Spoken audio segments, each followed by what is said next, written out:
আসসালামু আলাইকুম ওয়া রাহমাতুল্লাহ।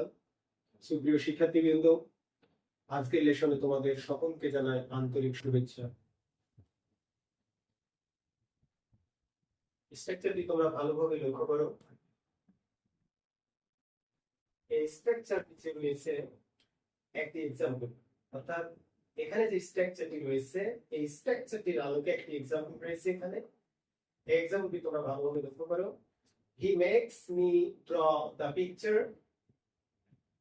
সে আমাকে দিয়ে ছবিটি আঁকায়।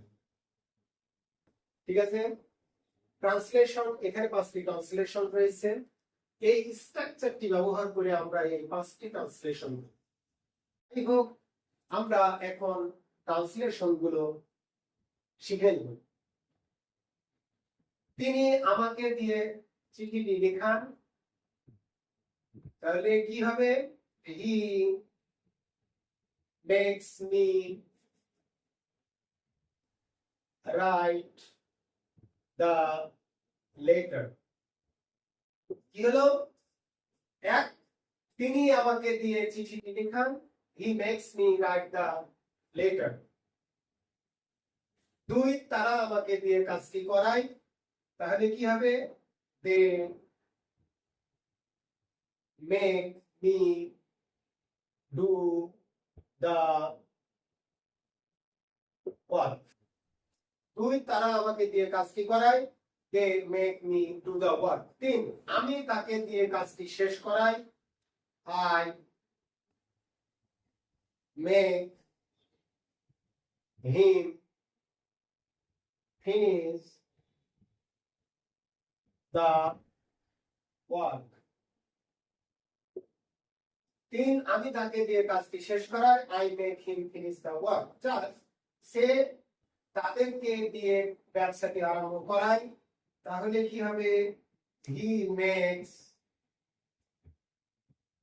Them start the business. 4, সে তাদেরকে দিয়ে ব্যবসাটি আরম্ভ করায়, he makes them start the business. 5, Arif তোমাকে দিয়ে বইটি লেখায়, আরিফ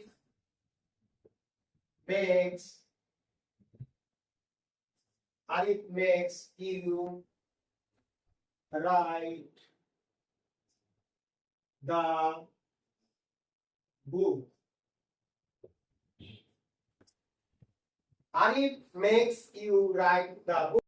1, তিনি আমাকে দিয়ে চিঠিটি লেখান, he makes me write the letter. 2, তারা আমাকে দিয়ে কাজটি করায়, they make me do the work. 3, আমি তাকে দিয়ে কাজটি শেষ করাই, I make him finish the work. 4, সে তাদেরকে দিয়ে ব্যবসাটি আরম্ভ করায়, he makes them start the business.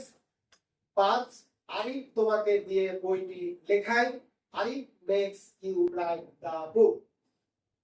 Easy English 360 এর ভিডিওগুলো খুব ভালোভাবে দেখবেন। তোমাদের ইংরেজিতে যদি দুর্বলতা থাকে তা অতি সহজেই দূর হয়ে যাবে। Be happy with what you have. Allah.